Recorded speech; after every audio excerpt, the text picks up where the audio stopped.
ये जो अनदेखा सा जो नेटवर्क चाइना और पाकिस्तान ने मिलकर बनाया, क्या राफेल उसके आगे फेल हो गया? घुटनों पे भारत आया है। मोदी ने देश की संप्रभुता और देश की विदेश नीति को ट्रंप के हाथों में गिरवी रख दिया है। You actually fought against Chinese equipment with people who can handle this Chinese equipment better than the Chinese. ये $21 मिलियन कहाँ गए? हम नरेंद्र मोदी जी से जानना चाहते हैं। मोदी जी की इससे बड़ी हार हो नहीं सकती है। Because Pakistani is good at fighting. Date दी गई है सीज फायर की, दोनों कंट्रीज के बीच जंग बंदी की, वो 18 मई है। तो 18 मई को एक्सपायर हो रहा है सीज फायर। तो उसके बाद क्या होने जा रहा है? क्या ये जंग दोबारा छिड़ेगी? तो देखिए, जो खबरें इस वक्त हम तक पहुंच रही हैं उससे ऐसा ही लगता है कि ये जंग अभी खत्म नहीं हुई। और इंडिया की तरफ से जो ये बार बार कहा गया है कि ऑपरेशन सिंदूर को पॉज किया गया है, तो उसके बारे राजनाथ सिंह इंडिया के काम तबाह करने पर तुल गया था, ये उनके वार का नतीजा है। किरण जी बिल्कुल। और वो कहते हैं ना, झपटना पलटना, पलटकर झपटना।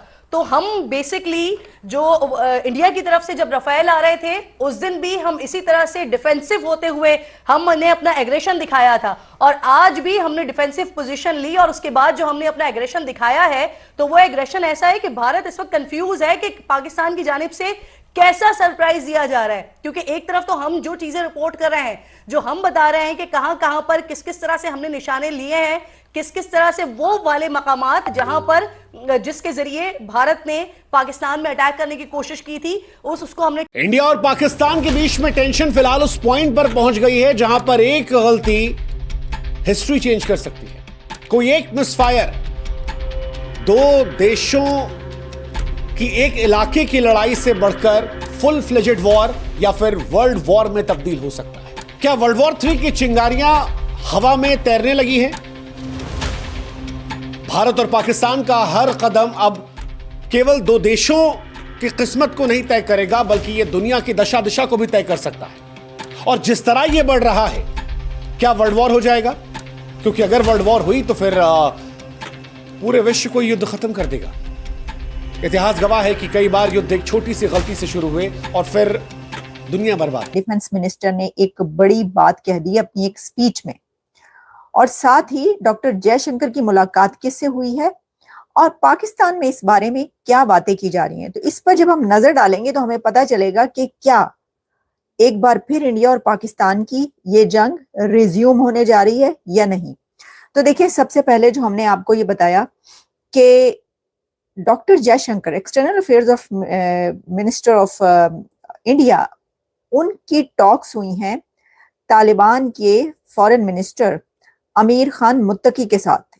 और इसको बहुत देखा जा रहा है क्योंकि तालिबान, आपको पता है कि किया है, लेकिन भारत की जानिब से किस किस्म की कंफ्यूजन है। वो इतने परेशान है, इतने नालायक हैं, इतने निकम्मे हैं। उनका जो एयर डिफेंस सिस्टम है वो इतना निकम्मा है कि पाकिस्तान के जो तैयारे हैं, जो ड्रोन्स हैं, हमने 77 गिरा दिए हैं। ये याद रखिएगा, 77 हम उनके ड्रोन्स गिरा चुके हैं। अभी भी उनके जो ड्रोन्स आ रहे हैं उनको भी हम मुसलसल गिरा रहे हैं। लेकिन वहां पर भारत में इस वक्त परेशानी मची हुई है क्योंकि उनका एयर डिफेंस सिस्टम नाकाम हो गया है। उसको हमने मजीद नाकाम भी बना दिया है। उनको हमारे तैयारे नहीं मिल रहे हैं। बिजली उनकी हमने तबाह बर्बाद कर दी है। 70%, आप समझ सकती है, 70%। भारत हमसे 4 गुना ज्यादा है। एक बहुत बड़ा मुल्क है, अगर उसके 70% बिजली की मौतली की बात हो रही है तो ये बहुत बड़ी खबर है, ये बहुत बड़ी बात है। फिर इसी तरह से अगर हम उनके एयर डिफेंस सिस्टम की बात करते हैं, अगर हम 26 मकामात पर अटैक्स करने की बात करते हैं, और ये वो इत्तलात हैं, ये वो मुसद्दक़ा इत्तलात हैं जो हम तो बता रहे हैं, अपने एक्शन से भी बता रहे हैं, अपनी टीवी स्क्रीन पर भी बता रहे हैं, लेकिन भारतीय मीडिया खुद भी ये रिपोर्ट कर रहा है। ये वही भारतीय मीडिया है जो कल और परसों तक कभी कराची में, कभी लाहौर में, कभी इस्लामाबाद में कहां कहां पर अटैक कर रहा था, और अगले दिन कितनी सुबकी हुई थी, कितनी मुंह की खानी पड़ी थी। लेकिन आज जैसे ही सुबह का आगाज हुआ है, यानी पहली पौ फटी है, और उसके बाद पाकिस्तान ने आगाज किया है, और आगाज करने पे अब कुछ वक्त गुजरा है, अभी कुछ ही वक्त गुजरा है, और उसके बाद जिस तरह की इत्तलात आ रही हैं और जिस तरह से बौखलाहट का भारत शिकार हो गया है, ये हम कोशिश कर रहे थे हम मुसलसल कोशिश कर रहे थे कि हम अमन पसंद मुल्क हैं, अमन के साथ बात आगे बढ़ाएं। आपके लोग मरे थे, आपके मुल्क में अगर कोई अटैक हुआ था, आपके पास अगर कोई वाकया हुआ था, हमारा ना लेना ना देना, लेकिन फिर भी हम कह रहे थे कि हम चाहते हैं कि आप ताउन करें इसमें, हम इन्वेस्टिगेशन करवा लेते हैं। हालांकि हमारा कोई लेना देना नहीं था, लेकिन भारत की जानिब से कहा जा रहा था कि क्योंकि आपने करवाया है, क्योंकि भारत की हमेशा पाकिस्तान के मुखालिफ हैं। ये बात कोई ढकी छुपी अब नहीं है। दोनों कंट्रीज के बीच, पाकिस्तान और अफगानिस्तान के बीच झड़पें तक हुई हैं, एक दूसरे के ऊपर हमले तक हो चुके हैं। और वो टीटीपी, दहशतगर्द जो वहां पे फटते हैं जा जाके, उसके ऊपर कि उनको रोकते क्यों नहीं है। तो ये तो अब काफी देर हो गई कि अफगानिस्तान के जो ताल्लुकात, रिलेशंस हैं, वो इंडिया से बहुत अच्छे हैं, जबकि पाकिस्तान से बहुत खराब है। और फिर उसके बीच में ये भी हुआ कि पाकिस्तान की तरफ से कितने हजारों और लाखों अफगानियों को वहां से निकाला गया। इस वजह से अफगानिस्तान और भी दुश्मन बना हुआ है पाकिस्तान का।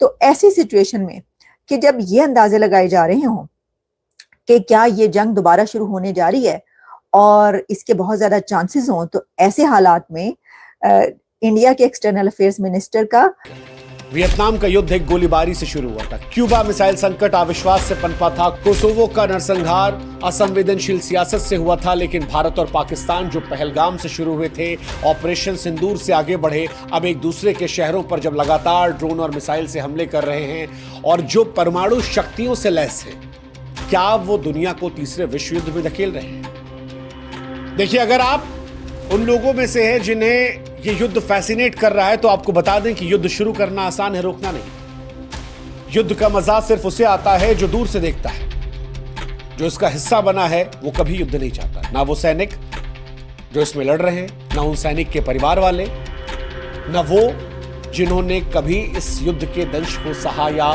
करीब से देखा है।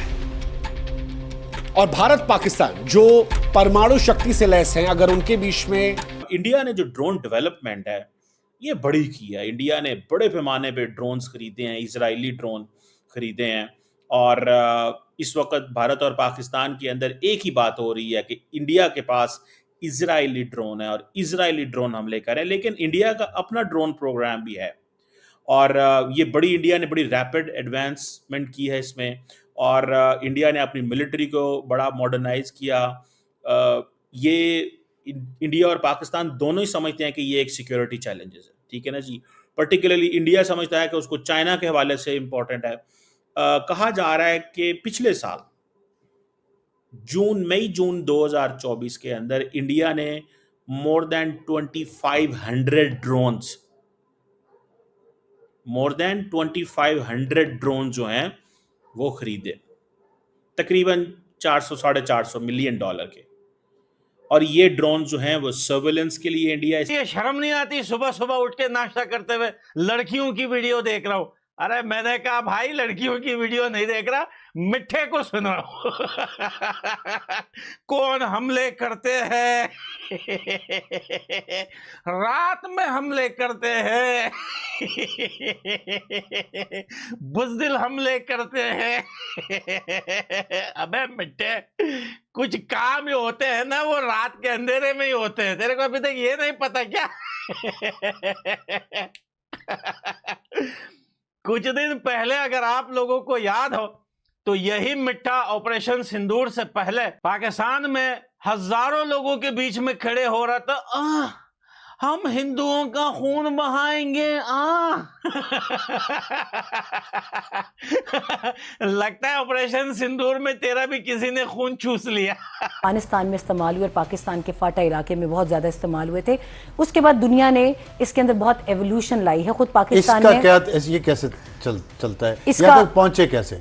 कमर चीमा से आप कर लें। I think this needs doctor Qamar Cheema, आपसे मैं मजीद बात करूंगा। अभी चीन के रोल की बात की सुमेरा ने, और अमेरिका का रोल, और जिस तरह से इंडिया इसको एस्केलेट किए जा रहा है, और दूसरी तरफ वो दूसरे पाकिस्तान के दोस्त ममालिक से दरख्वास्त भी कर रहा है कि पाकिस्तान को एस्केलेट ना करने दें। लेकिन पहले ये ज़रा इसकी एक सवाल है लोगों के ज़हनों पे कि ये ड्रोन जो हैं, ये हायरअप टेक्नोलॉजी जो इसराइल की है, ये यहाँ तक पहुँचे कैसे? मतलब पिंडी पहुँच गए, लाहौर पहुँच गए, कराची में मलीर तक पहुँच गए, और बहुत सी जगहों पे अंदर पाकिस्तान के काफ़ी।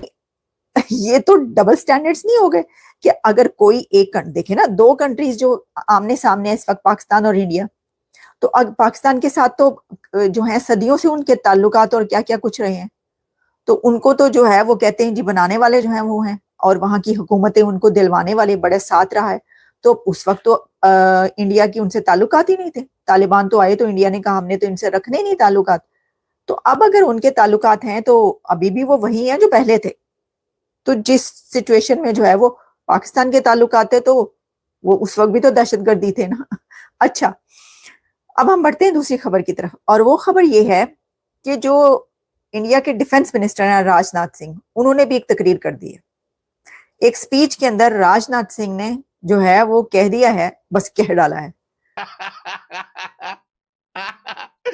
साला मिनिस्टर बन गया लेकिन मिट्टे फन से बाहर नहीं निकला। अबे अपना ध्यान रख, कहीं तेरा कोई खून ना निकाल दे भाई।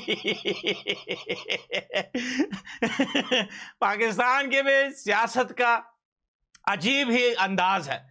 किसी भी मिट्ठे को उठा के जो है वो मिनिस्टर बना देते हैं, फॉरेन मिनिस्टर बना देते हैं। यार अजीब ही देश है, समझ में ही नहीं आता। और स्पेशली भारत की सरकार से और इंडियन एयरफोर्स और आर्मी से मैं रिक्वेस्ट करता हूं, अगली बार अगर आप लोगों ने हमले करने थे तो मिट्टे पे हमला मत कर। और मिट्टे को बोलता हूं कि भाई जुबान को थोड़ा सा लगाम दे दे, नहीं तो इस बार सिर्फ ऑयल चेंज किया और फिल्टर नया डाला है, अगली बार तुम्हारा इंजन ही उतार देंगे पूरा। कौन हमले करते हैं? रात में हमले करते हो, बताओ रात में क्यों हमले करते हो भाई? अबे दिन के उजाले में हमले करो यार। इंडिया वालों गलत कर रहे हो तुम लोग यार, ऐसे चमेलियों के साथ रात में हमले करते हो। बुज़दिल हमले करते हैं। निकल गई हवा तेरी। कुछ दिन पहले तो तू बोल रहा था अगर पानी नहीं खोला तो हिंदुओं का खून बहाएंगे। आ गई तेरी भारत का यश 500 देखकर पाकिस्तानियों को बुरी हाल हो गया है। पाकिस्तानियों का छठी का दूध याद आ गया है। पाकिस्तानी ने अब बुरा हाल हो गया। इन पाकिस्तानियों, भिखारियों, नल्ले किस्म के पाकिस्तानियों जो बहुत ही उछल कूद मचा रहे थे, इनकी मीडिया बोल रहे हैं कि भारत कदमों के नीचे गिर गया है अमेरिका के। अरे पाकिस्तानियों, भिखारियों, तुम देखो भारत की यश 500 और यश 500 से तुम्हारी अब मैप में से नाम गायब हो जाएगी। अब तुम पाकिस्तानी नहीं रहोगे। तुम्हारे पाकिस्तान के जितने भी एक एक परिंदा अब नहीं लौकेंगे। पाकिस्तानियों की जो बहुत ही ज़्यादा उछल कूद मचा रही है पाकिस्तान के मीडिया। पाकिस्तान के मीडिया सोच रहे हैं कि हम बहुत ही बड़े मीडिया हैं, हमसे कोई नहीं पंगा ले सकता। हमारे पाकिस्तान भिखारी जो 21 मिलियन 20 मिलियन की लोन लेकर युद्ध कर रही है, उससे ज़्यादा तो यहाँ पे इंडिया ने भिखारियों को वीक दे दिया है। इन भिखारियों को कौन समझाए कि भाई तुम पाकिस्तानियों, भिखारियों, अब तुम भारत से पंगा लेने से पहले 1000 बार सोचोगे कि भारत के पास इतने तगड़े तगड़े मिसाइल जो यस 500, यस 400 और भारत की ड्रोन अटैक ने तुम्हें पूरी तरीके से तबाह कर दिया। पाकिस्तानियों भीख मांग रहे हैं रो रो कर कि मोदी जी माफ़ कर दो, दोबारा गलती हमसे नहीं होगी, हमसे गलती हो गई है। इन पाकिस्तानियों भिखारियों रो रो कर माफ़ी मांग रहे हैं कि हमें माफ़ कर दो मोदी, अब दोबारा गलती नहीं होगा, ऐसी गलती कभी नहीं होगा। इन भिखारियों को अब तो परमानेंट ही डिजिटल स्ट्राइक से बैन कर दिया गया है। अब पानी भी रोक दिया जाएगा। इन भिखारियों के खाने के लिए, एक रोटी के लिए तरसेंगे इन पाकिस्तानियों। अब पाकिस्तानियों सोचते हैं कि हम भारत से पंगा ले लिए हैं तो हम भारत से जीत जाएंगे। इनकी मीडिया बता रही है, इनकी मीडिया फेक न्यूज़ बता रही है। पाकिस्तान की जितनी भी मीडिया है पूरी की पूरी मीडिया फेक है। और ये मीडिया बताती है कि भारत अमेरिका के पैरों के नीचे गिर रहा है। भारत कभी जिंदगी में किसी पैरों के ऊपर नहीं गिरता है। तुम पाकिस्तानियों कर्जा लेने के लिए तुम लोग गिरते हो, तुम पाकिस्तानियों भिखारियों, और बोलते हो दूसरे को कि वो गिर रहा है। भारत की यस 500 ने क्या तबाहियां मचाई है। इन पाकिस्तानियों को इनकी छठी का दूध याद दिला दिया है यस 500। यस 500 देखकर पाकिस्तान का बुरा हाल हो गया है।